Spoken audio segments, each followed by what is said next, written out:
Assalamualaikum warahmatullahi wabarakatuh. Perkenalkan, nama saya Ageng Subara dari kelas Manajemen 22B NPM 2241167. Di sini saya akan membahas mengenai manajemen akuntansi.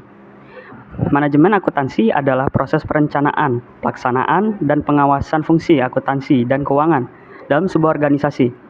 Tujuan utamanya adalah untuk memastikan bahwa informasi keuangan dan akuntansi dihasilkan, disimpan, dan dikelola dengan baik, sehingga dapat digunakan untuk pengambilan keputusan yang bijak. Dan pemantauan kesehatan keuangan perusahaan. Berikut adalah penjelasan rinci tentang manajemen akuntansi.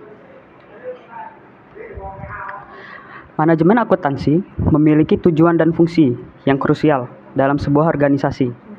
Berikut penjelasan lebih rinci mengenai tujuan dan fungsi manajemen akuntansi. Yang pertama adalah pengambilan keputusan yang bijak. Tujuan utama manajemen akuntansi adalah menyediakan informasi yang diperlukan bagi para pemimpin organisasi untuk mengambil keputusan yang bijak. Informasi keuangan dan akuntansi membantu dalam memahami kinerja keuangan dan operasional perusahaan, pemantauan kinerja. Tujuan lainnya adalah memungkinkan pemantauan kinerja perusahaan dengan informasi yang akurat. Manajemen dapat memantau sejauh mana pencapaian target, mengidentifikasi penyimpangan, dan pengambilan tindakan korektif jika diperlukan. Lalu perencanaan keuangan. Manajemen akuntansi membantu dalam perencanaan keuangan jangka pendek dan jangka panjang. Ini termasuk membuat anggaran, merencanakan investasi, dan mengevaluasi opsi pembiayaan. Pengungkapan kepada pihak luar. Laporan keuangan yang dihasilkan oleh manajemen akuntansi adalah alat penting untuk mengungkapkan informasi keuangan perusahaan kepada pemegang saham, investor, pemberi pinjaman, dan pihak-pihak eksternal lainnya.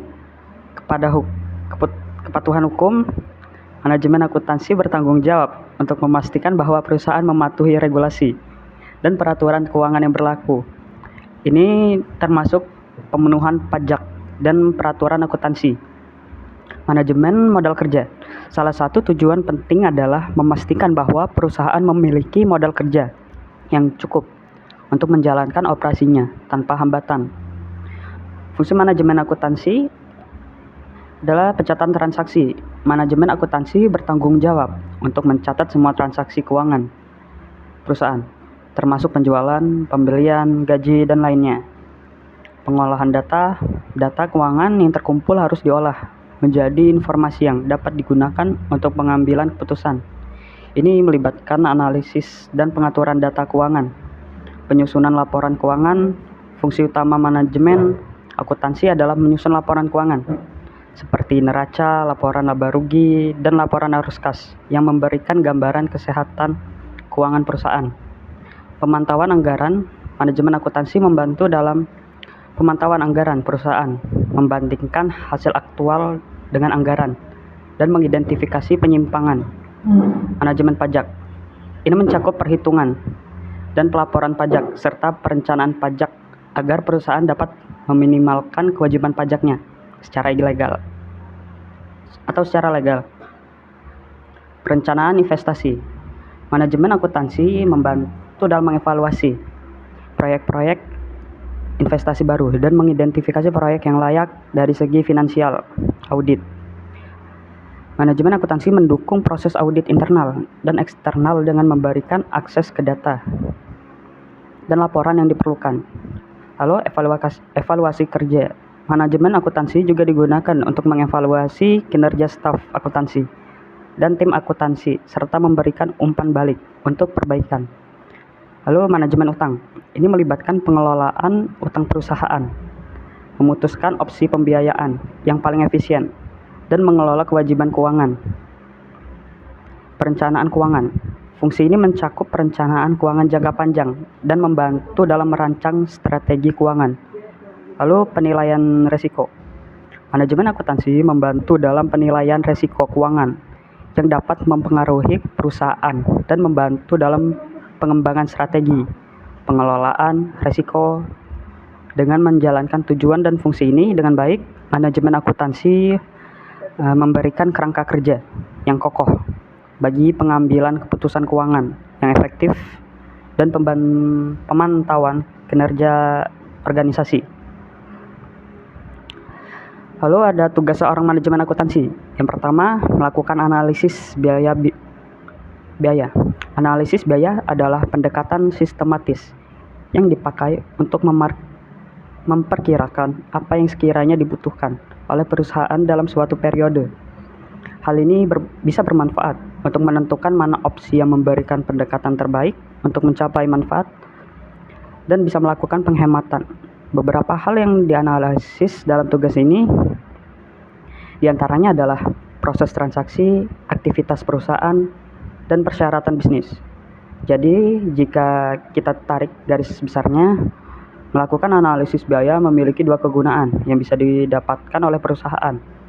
Adapun yang pertama adalah menentukan apakah masuk akalnya keputusan, umumnya dalam bentuk investasi yang telah dibuat oleh perusahaan. Nantinya mereka akan memastikan apakah manfaat dari investasi tersebut akan lebih besar daripada biaya yang sudah dikeluarkan. Lalu yang kedua, kegiatan ini bisa memberikan gambaran dasar untuk membandingkan keputusan yang biasanya bersifat investasi. Cara ini dilakukan dengan membandingkan total biaya yang diharapkan dari setiap opsi dengan total manfaat yang diharapkan. Lalu yang kedua, melakukan perencanaan strategis. Adapun yang dimaksud dengan perencanaan strategis adalah proses yang dilakukan oleh sebuah organisasi atau perusahaan dalam menentukan strategi untuk suatu periode dan juga membuat keputusan dalam mengalokasikan sumber dayanya untuk mencapai tujuan strategis. Perencanaan strategis ini juga dapat meluas ke dalam pemanduan implementasi strategi. Dengan demikian, terdapat sejumlah hal yang dilakukan ketika organisasi atau perusahaan melakukan perencanaan strategis agar bisa mencapai tujuan yang diinginkan. Beberapa kegiatan ini diantaranya adalah menetapkan tujuan strategis yang menjadi tujuan utama, menentukan apa saja tindakan untuk mencapai tujuan tersebut, menetapkan garis waktu dan menggerakkan seluruh sumber daya agar tujuan tercapai. Pelaksanaan perencanaan strategis meliputi proses perumusan strategi dan pelaksanaan strategi. Di sini perencanaan strategi sendiri memiliki sifat analitis, sehingga pembentukan strategi itu sendiri memerlukan pendekatan yang biasanya dilakukan melalui pemikiran strategis. Lalu yang ketiga adalah penganggaran modal. Dalam bagian keuangan di sebuah perusahaan, penganggaran modal dapat diartikan sebagai proses perencanaan yang digunakan untuk menentukan apakah investasi jangka panjang perusahaan disebut bisa sepadan dengan pendanaan yang mereka lakukan. Adapun yang dimaksud dengan investasi, ini bisa berupa peralatan untuk perusahaan seperti mesin baru, penggantian seperti mesin, lokasi perusahaan baru, produk keluaran terbaru dan proyek pengembangan penelitian yang biasanya dilakukan oleh Departemen Penelitian dan Pengembangan. Lalu ada 3 metode akuntansi manajemen yang paling umum digunakan. Yang pertama ada Grens-Plan-Kosten-Rechnung atau disingkat GPK.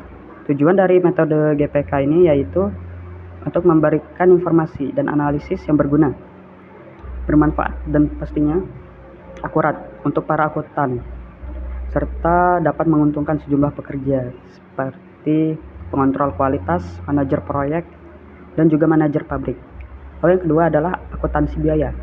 Berlawanan dengan GPK yang sebelumnya kita bahas, akuntansi biaya menggunakan rasio yang disebut dengan efisiensi.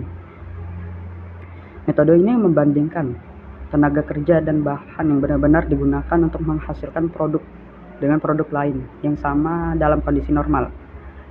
Yang ketiga ada akuntansi konsumsi sumber daya.